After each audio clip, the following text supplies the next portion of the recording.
Society का second art carnival show हो रहा है. The art carnival concept is the prime aim of this concept is to invite artists from all over India, rather young artists, because younger artists are there who struggle to get the platform in the metro cities like Mumbai, Delhi, Bangalore. So the Bombay Art Society is promoting art and artists for more than 130 years now, founded in 1888. Society is promoting artists and art through annual exhibitions and different shows. Now when this art complex started, we have an idea that there should be some way where artists can come and participate from different parts of the country. Now artists coming all the way and doing solo exhibitions is a little costly. So it becomes very tough for the artists, even in the public art gallery, to put up a solo show. So Bombay Art Society came with the concept that we will invite the group of artists in a show. We title it Art Carnival. Art Carnival is sort of, यहाँ आपको भारत के सभी रंगों को एक छत के नीचे देखने को मिलेगा. You can see all kinds of paintings, all kinds of colors, different mediums, different subjects, everything under one roof. So this is a sort of art carnival, art fair आप इसको कह सकते हैं. और इसमें आर्टिस्ट को अलग अलग सिटी से आके यहाँ पे उनको अपनी कला प्रदर्शित करने के बाद they are reaching to a wider audience in the metro city like Mumbai. और ये आर्ट कार्निवल शो हमारा, this is second art carnival. और next art carnival is from 12 September to 19 September, and then our last carnival next month is from 26 September to 2nd October. So we would like artists to come and be a part of this art carnival from all over India. It is open for everyone, irrespective of age and education. Thank you. Sir, आपसे जानना चाहेंगे कि इस तरह का प्रदर्शनी कितनी जरूरी है जर्नलिज्म के लिए, कितना उपयोगी होती है और कितना महत्वपूर्ण. पहले तो मैं मुंबई आर्ट सोसाइटी का बहुत सहे दिल से शुक्रगुजार हूँ कि उन्होंने ऐसा एक प्लेटफॉर्म जहाँ पे मौजूद किया है, जहाँ पे हर एक छोटे मोटे तबके से आने वाले, शहर से आने वाले, गांव से आने वाले आर्टिस्ट को अपनी कला जो है वो लोगों के सामने रखने के लिए एक मौका, एक प्लेटफॉर्म उन्होंने उपलब्ध किया है. मुझे लगता है कि बहुत कम शहरों में इस प्रकार की सुविधा कलाकारों के लिए उपलब्ध है. This is kind of democratisation of art. आप कहीं भी जाइए, आप यूरोप में जाइए, बाहर जाइए, तो वहाँ पे जो रिप्रेजेंटेशन होता है वो थ्रू गैलरीज रहता है, तो इंडिविजुअल आर्टिस्ट पार्टिसिपेट नहीं कर सकता है. लेकिन बॉम्बे आर्ट सोसाइटी ने जो ये प्लेटफॉर्म पैदा किया है, इस प्लेटफॉर्म पे हर एक इंडिविजुअल आर्टिस्ट भी पार्टिसिपेट कर सकता है. उसके लिए उसको ज़्यादा खर्चा भी नहीं रहता है और ज़्यादा देर रुकने की भी ज़रूरत नहीं है. जैसे कि अगर आप दूसरे जो पब्लिक आर्ट गैलरीज मुंबई में है, वहाँ पे आप देखोगे तो 6 साल तक रुकना पड़ता है. तो इसलिए मैं बहुत खुश हूँ और मैं राजेंद्र पाटिल और उनकी पूरी टीम का मैं सब आर्टिस्ट की तरफ से स्वागत भी करता हूँ और शुक्रिया भी अदा करता हूँ. सर, आपसे एक चीज़ और जानना चाहिए. जब मैं आपको सुन रहा था तो मैंने सुना कि आप फुल टाइम और एक उम्र के बाद सुनती है. सर, वो एक नए जनरेशन के लिए बहुत प्रेरणादायक है. जरा उस बारे में बताएंगे, क्या एक ऐसी चीज़ हुई जिस कारण से हमें फुल टाइम ये कला के आकर्षित हुई? देखिए, मैंने कोई ऐसा तय नहीं किया था कि मुझे चित्रकार बनना है या पेंटर बनना है. और ये भी नहीं कि जब से मैं काम तो मैं बहुत पहले से करता था. जैसा कि मैंने कहा कि के.एच. आरा मेरे गुरु जैसे हैं, जिन्होंने मुझे कहा कि आप जो काम, तब तक मैं खाली स्केचेस करता था, वो देख के वो बहुत खुश हो गए. बोले ये फॉर्म्स आपको कहाँ से मिलेगी? तो मैंने कहा मैं तो ये पूरा निसर्ग, जैसा मेरा इगतपुरी गाँव है, छोटा गाँव है, लेकिन वो हिल स्टेशन टाइप का है, बहुत ही सुंदर नज़ारा है, तो उसको पकड़ के मैं काम किया. तो तभी उन्होंने कहा था, लेकिन तब मैं पूरा लिखने के इसमें पूरा व्यस्त था. लेकिन तभी से मैं काम करता था. मैं कम से कम 15 साल में स्केचेस और पेंटिंग अपने घर पे ही करता था, किसी को पता भी नहीं था कि मैं काम कर रहा हूँ करके। लेकिन 15 साल के बाद जब मुझे ऐसा लगा कि अभी आप काम अपने जो किया है, और वो भी मेरे दोस्त लोगों ने मेरे को पुश किया कि भाई आप इतना अच्छा काम करते हो तो उसका प्रदर्शन बनाओ करके। तो पहला मेरा प्रदर्शन आर्टिस्ट सेंटर, जहाँ से KH आरा जी काम करते थे, उन्होंने वो खड़ा किया था। तो वही मेरा पहला शो हुआ। वो सब मेरे दोस्तों ने ही किया था, वो कोई आर्ट वार्ट इन्हें कुछ पता ही नहीं था।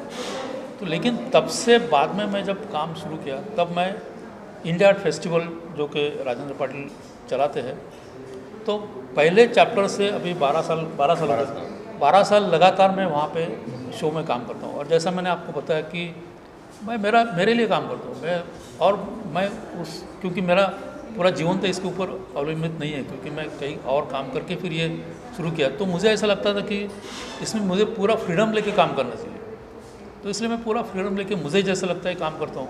मैं कोई असाइनमेंट नहीं लेता हूँ। और इस प्रकार से जो मैं काम शुरू किया तो उसकी सराहना भी अच्छी हुई, उसका एप्रिसिएशन भी अच्छा हुआ। और मुझे लगता है कि अभी भी जो आर्टिस्ट है जो काम करते हैं, उनको रियाज़, जैसे कि म्यूज़िक में होता है, रियाज़ की बहुत आवश्यकता है। हर रोज़ सवेरे उठ के आपको काम करना है। आप क्या करते नहीं, भले आप पेंटिंग करो, लेकिन आपका हाथ तो चलना चाहिए, आप प्रैक्टिस तो करनी चाहिए, तभी जाके कुछ बनता है। ऐसा नहीं कि भाई आप कैनवास पे गए और पेंटिंग स्टार्ट कर दिया, 2 दिन में ख़त्म कर दिया, ऐसा काम नहीं होता है। वो एक लॉन्ग जर्नी होता है। और मुझे लगता है उसके लिए, जैसा भी हमारे भाई साहब ने कहा, कि पेशेंस की ज़रूरत है। और मुझे लगता है कि ये जो पीढ़ी है, इनके पास पूरे सब नया तकनीक भी है। तो आर्ट खाली कैनवास के ऊपर बची है ऐसा नहीं है। तो ये जो नया टेक्नोलॉजिकल इंटरवेंशन है, उसकी वजह से आर्ट किस प्रकार से समाज में प्रदर्शित किया जाता है, किस प्रकार से उसका एप्रिसिएशन होता है, उसमें बहुत सारे चेंजेस अभी आने वाले दिन में होने वाले हैं। और मुझे लगता है कि आने वाली जो पीढ़ी है, जो यंग आर्टिस्ट है, वो ये नए आने वाले जो माध्यम है उसको अच्छी तरह से उसको संभालेंगे और उसी के जरिए अपना खुद को एक्सप्रेस करेंगे। सर, मैं आपसे जानना चाहूँगा, द बॉम्बे आर्ट सोसाइटी जो सराहनीय कार्य कर रही है, तो उससे में आपका क्या विचार है? सर, आप अच्छा, मैं मुझसे हो द बॉम्बे आर्ट सोसाइटी जी, जो हाँ। सराहनीय कार्य कर रही है, उस वजह में आपके क्या विचार है? नहीं, इतने बड़े शहर में एक आर्ट का बड़ा प्लेटफॉर्म है, और बॉम्बे आर्ट सोसाइटी का एक बड़ा एग्जीबिशन होता है, हर साल होता है। उसमें भारत भर से लोग अपना पेंटिंग बेचते हैं, और एक प्रेस्टिजियस है बॉम्बे आर्ट सोसाइटी का अवार्ड मिलना, ये बहुत बड़ी बात है सारे भारत में। सो ये तो हो गई एक बात। और उसमें जो एक्टिविटी जो होती है, जस्ट लाइक अभी आर्ट कार्निवल है, यहाँ पर तो जो भी जिनको मौका नहीं मिलता है, तो ये जो नया है, ये मेरे ख्याल से बहुत सोचने वाली बात है कि जिनको कभी लोग अभी यहाँ पर जो भी पार्टिसिपेट आर्टिस्ट हुए, वो कह सकते हैं ना, बॉम्बे आर्ट सोसाइटी के एग्जीबिशन में हमारी पेंटिंग लगी थी। ये ऊर्जा है, तो ये ऊर्जा है, ये व्यासपीठ पर ये जो डायस है यहाँ पर मिली है। और ये सबसे बड़ी बात है कि कविता लिखते हैं लेकिन कभी उसको मौका नहीं मिलता है रिसाइट करने का। पेंटिंग करते हैं लेकिन वो कभी मौका, पड़ोसी के भी पता ही नहीं चलता कि ये पेंटिंग है कि करता है। लेकिन जब ऐसे जगह पर उनकी एग्जिबिट होती है तो उनकी भी ऊर्जा बढ़ती है, एनर्जी, सारी दुनिया की ऊर्जा बढ़ती है, और एक देखने वाले भी आते हैं। तो नए नए जो लोग हैं, आर्ट लवर है, आर्ट बायर है और आर्टिस्ट है, इन सभी को एक मौका देता है बॉम्बे आर्ट सोसाइटी। सर, मैं ये भी जानना चाहूँगा, जब मैं आपको सुन रहा था, जे आर्ट से आपने पढ़ी, और जहाँ तक जब मैं पढ़ रहा था मैंने सुना कि भाई जहाँ से जो जो पढ़ते हैं बहुत ब्रिलियंट होते हैं, आर्टिस्ट होते हैं। आपने काफ़ी समय लिया सर, आपने कहा धैर्य रखना चाहिए, पैसा रखना चाहिए। इसके अलावा क्या चीज़ होती है कि और भी चीज़ रखनी चाहिए? इन सालों में आपने कुछ बराबर है तो थोड़ा सा ज़रूर। देखिए, वे 20 साल में क्या क्या गया है मैं बोलता हूँ। पढ़ना गया, म्यूज़िक बजाना गया, सब सुनते हैं, एक्सपेरिमेंट। अभी मैं वायलिन सीख रहा हूँ, फिर मैं कैसियो सीख रहा हूँ, फिर मैं तो बैंगो बजाता हूँ। मुझे कहीं परफॉर्मिंग नहीं करना है, लेकिन पेंटिंग से बहुत रिलेटेड है। वायलिन बजाते बजाते मेरे अंदर का दर्द बाहर आ जाता है, मुझे बहुत अच्छा लगता है, शांति मिलती है। मैं बहुत पढ़ता हूँ, आर्ट के बारे में पढ़ता हूँ। ये सब चीज़ें ना आर्टिस्ट ने करनी चाहिए। नहीं तो फिर रंग लगाया, एग्जिबिट किया, कोई आता है क्या बायर, पैसा लिया और जेब में डाल दिया। Art for not only earning money, ये पहले दिमाग से निकलना चाहिए। और फिर मुझे पेंटिंग बना के कुछ लैविश, मुझे कुछ ज़िंदगी मिलेगी, ये भी दिमाग से। लैविश ज़िंदगी और झोपड़े की ज़िंदगी और इसकी ज़िंदगी कोई फ़र्क नहीं होता है। अगर मन में शांति है ना तो वो अमीर है। कबीर जी है, अमीर थे, मीराबाई अमीर थी। तो आर्टिस्ट ने हमेशा अपनी सोच बहुत ऊंचे लेवल पर रखनी चाहिए, पढ़ना चाहिए, म्यूज़िक सुनना चाहिए। अभी मैं भूपेंद्र सिंह जी का इतना म्यूज़िक सुनता हूँ, क्या दर्द है उसमें। मैं सब राग जो है म्यूज़िक में वो ढूंढने की कोशिश करता हूँ। तो कलाकारों ने जो एकेडमिक एजुकेशन है वो करने के बाद भी अपना जो एजुकेशन है, अपनी जो स्कूल है, वो कंटिन्यू शुरू रखनी चाहिए। मैं आर्टिस्ट हूँ ठीक है, लेकिन मैं एक स्टूडेंट भी हूँ। ये जो सोच है ना आदमी को बहुत लंबे तक एक लंबे रेस का घोड़ा बनाती है, ऐसा मेरा मानना है। जी सर, आपको जो आर्ट फॉर्म है, जो आर्ट लवर है, इनके लिए कितना महत्वपूर्ण है कि एक्टिव होना सोशल मीडिया में? देखिए ऐसा है कि सोशल मीडिया बहुत इम्पोर्टेंट भी है, बहुत अच्छा भी है।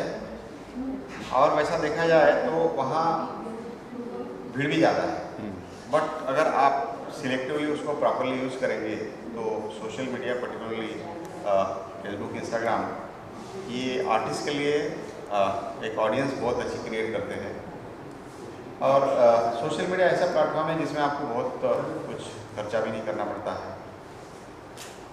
और आपको सोशल मीडिया पे बेनिफिट्स ये है कि वहाँ पे जो सिलेक्टिव ऑडियंस है, जिसको वो चाहिए वो वहाँ ऑडियंस उठाती है। पर्टिकुलरली आर्ट, वहाँ पे आप देखेंगे तो नए नए आर्ट वर्क्स, इवन आज ले लिए आप बड़ी बड़ी आर्ट गैलरीज, बड़े बड़े आर्टिस्ट सब सोशल मीडिया पे प्रेजेंस है। और उनका अभी दिल्ली में आर्टिस्ट हमारे दोस्त है, दिल्ली में है, पुणे में है, बॉम्बे में है, बैंगलोर में है, सब जगह है। वो आर्टिस्ट क्या करते हैं, उन्होंने आज क्या काम किया, वो हम शाम को देख लेते हैं। इतना सोशल मीडिया फास्ट है। तो इस सोशल मीडिया के बेनिफिट्स है, कुछ ड्रॉबैक भी होंगे, बट ड्रॉबैक से ज़्यादा फिलहाल तो उसके बेनिफिट्स हैं। तो सोशल मीडिया इज गुड। इस पेंटिंग के बारे में इस तरह की कौन सी पेंटिंग बोली जाती है, किस तरह की पेंटिंग? ये एक्चुअली एक्स्ट्रा कॉन्सेप्ट पेंटिंग बोली जाती है, जो आपके मन में कुछ फीलिंग वगैरह जो होता है, जो वो कैनवस पे एक्सप्लेन करके की जाती है। जो मन में जो भी तुम्हारी इमेजिनेशन वगैरह होता है, तो उसके लेके आर्ट क्रिएट किया जाता है कैनवस पे। सर आपके बारे में बताइए, आपसे जानना चाहेंगे आप कहाँ से आए हैं? मैं जलगांव से आया हूँ। मैंने आर्किटेक्चर में पढ़ाई की है। यानी आर्ट मेरा पहले से ही बहुत बड़ा ऐसा इम्पोर्टेंट पार्ट रहा है लाइफ में। तो मेरा ही फर्स्ट टाइम ही शो है लाइफ में। फर्स्ट टाइम आप वहाँ से यहाँ Yes. बॉम्बे आर्ट हाँ। सोसाइटी में आए हो? यस। कितनी प्रदर्शनी कितनी लगाई है आपने आज यहाँ? 2, 1 और 2 रखी है। या थोड़ा सा उस बारे में हम जानना चाहेंगे। आते हैं यहाँ, इस बारे में थोड़ा सा एक्सप्लेन कीजिए कि क्या चीज़ है ये चीज़ में। जब आपके पास कोई बात करने के लिए वगैरह नहीं रहता है लाइफ में, तब अपने अंदर जो फीलिंग दबी रहती है वो निकल नहीं पाती उस टाइम। तो जब लाइफ में जब खराब समय आता है, तब अंदर अपना दिल कुछ कह रहा रहता है, जो आप सुनते नहीं हैं, अंदर की दिमाग की सुनते रहते हैं।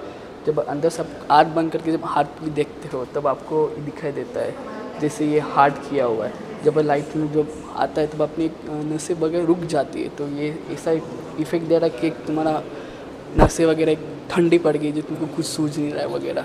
तो उस बारे में ये रिफ्लेक्ट कर रहा है पूरा आर्ट। क्या नाम रखे सर ने और इसकी प्राइस? इसकी 30,000 है। नाम क्या रखे सर? ये प्रेमी रोटो। नाम अनाया जेठा है, मैं 21 इयर्स की हूँ और ये मेरा पेंटिंग है। ये जानना चाहेंगे कि आपने कौन से स्कूल से पढ़ाई की है और कहाँ से आए हैं? मुंबई में या अलग स्टेट से आए हैं? मैं मुंबई से ही हूँ और मैंने कहा पढ़ाई नहीं की है, मैं सेल्फ टॉट आर्टिस्ट हूँ और मैं 3 साल से पेंट कर रही हूँ और पेंटिंग्स बेच रही हूँ। तो ये तो बहुत जिज्ञासा होगा कि आप सेल्फ करें, कैसे सीखा? ये सीखा कहाँ से? बहुत अच्छी मैं पेंटिंग देख रहा हूँ कि और सी लग बनी हुई है, यहाँ लगी हुई है, ये कहाँ से सीखा? ये आपने अपने मन से क्रिएटिव हाँ बिल्कुल, मुझे इंस्पिरेशन डिफरेंट चीज़ों से आते हैं, तो एक सोर्स नहीं है सीखने का। मैं पढ़ती हूँ डिफरेंट आर्टिकल्स आर्टिस्ट के बारे में और डिफरेंट मीडियम्स के बारे में पढ़ती हूँ, कैसे उनको यूज़ करें। बहुत एक्सपेरिमेंटेशन से ये पीसेस बनाए हैं। आज आपकी कितनी प्रदर्शनी यहाँ लगी हुई है, और मैं ये जानना चाहूँगा हाईएस्ट आपकी क्या प्राइस रखी हुई है और कौन सी पेंटिंग है? तो मेरी यहाँ पे 5 पेंटिंग लगी हुई हैं और हाईएस्ट पेंटिंग इन दोनों की है जो 35,000 की है। Thank you.